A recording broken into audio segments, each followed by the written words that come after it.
We've all been in that position where we're hanging out with somebody new and then they ask us the dreaded question, so what are your hobbies? And we sit there nervously racking our brain for a good answer that'll make us look cool and interesting. But then we end up just saying, oh, nothing much. And that's when you realize you have completely lost the art of having hobbies. And that's why in this video I want to talk to you guys about why hobbies are dying, what you can do to bring them back into your life, and why they're so important. So why are hobbies dying? For me, I grew up in a pretty small state in the US, and people always ask me what it was like to grow up in such a small state.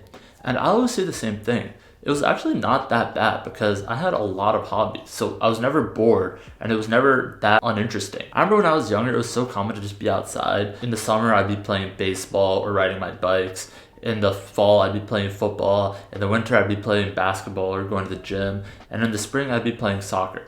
And so there would be always things to do, and I was never feeling bored. But then you start to realize the more you get older, the less hobbies you end up having. One of the big reasons I think that is because adults kind of forget that you can be bad at things. When you're a kid, it's normal to fail, mess up, and not be that good at things, and be a beginner. But as an adult, there's this fake expectation that you're at least competent or you're good at the thing before even starting it or trying it. And what ends up happening is a lot of adults just quit before they even start because they don't think they're good enough. I know for me, this kind of happened recently where I started to pick up golf. I've never golfed in my entire life, but some friends invited me to play golf. And the first time I played, I was so bad. So it was 9 holes, and in the first 5 holes, I honestly thought this sport is not for me. I suck.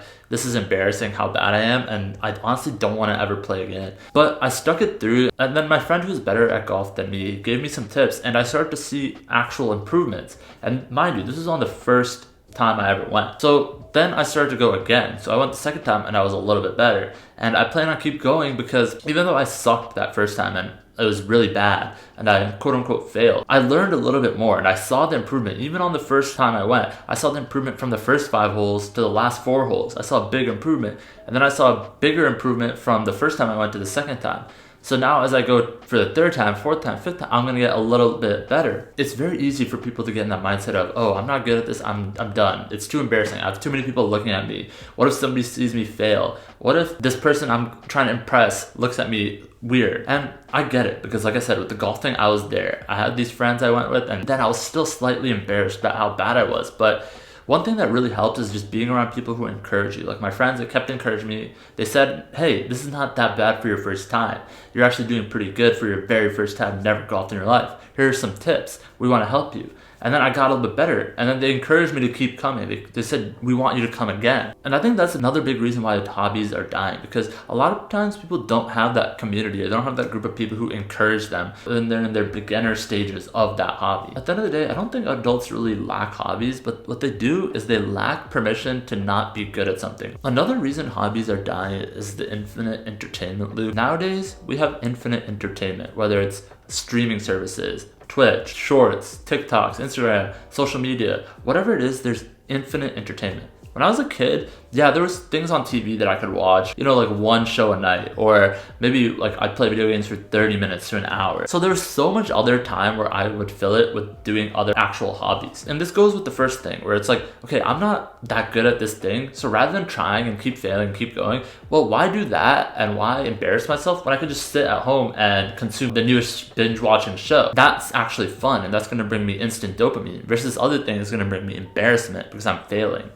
So I think this infinite entertainment loop has really killed a lot of hobbies, because people are choosing, rather than trying something and not being good at it and failing, choosing to just sit at home and do something that brings them instant dopamine, instant rewards, which is consuming the infinite content loop. So how do you actually bring back hobbies into your life? The biggest thing is just to start trying random things. Don't try to find your passion or what you're good at or what you enjoy doing in the beginning. Just try out different things in different categories and a different variety of things and see what sticks, what you enjoy doing. But the thing is, don't do something just once and then stop. Give it 2 to 3 tries so that we can get a feel for it, who the people are in that community, and to see if you really enjoy it or not. In my opinion, you should really break your hobbies into 3 categories: mental, physical, and social. So physical hobbies are going to allow you to connect with your body and helps you get out of autopilot that you're probably living in day to day, with whether it's school or work. So some things you could do is maybe biking, join a run club, join a sports league. There are a lot of things, but just something that really gets you up and out, active. Next thing you're gonna wanna do is a mental hobby. What this is gonna do is help you increase your curiosity, creativity, attention, strengthen your brain power. So what are these hobbies? They could be things like joining a book club or just going to the library more often to read, learning a new language, just things that are really gonna help you focus on the mental aspect, the mental side of things,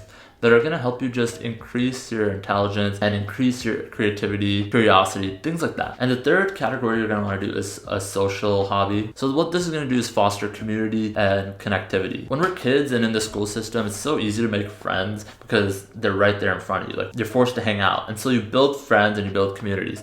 But once you're outside of that, you're an adult, very challenging because you don't really have those forced communities. And so you're on your own to try to figure it out. And that's why it's important to have a social hobby. One where the activity and the things like that don't really matter, but you're just meeting up to meet new people. Now, obviously it'd be good to just have things to get outside the house, which is still a good start. But ideally you want to have these hobbies where you can not only learn and grow and maybe do a physical activity, but do them in a group setting where you can socialize and meet people as well. And this can be combined with other things too. Like for me, for example, I'm in a social sports league, so I'm combining the physical thing while playing, sports like volleyball or basketball, but also meeting people. And it's not like a super serious rec league where it's more just chill, laid back. People are trying to meet each other, hang out, things like that. So there's a lot of different opportunities. Or maybe you can just join a meeting friends group. I know there's a lot of those in big cities. There's one in my city where people who are just new to the city meet up, hang out, and try to meet new people. So that's something that's very key, is to try to find the social aspect, because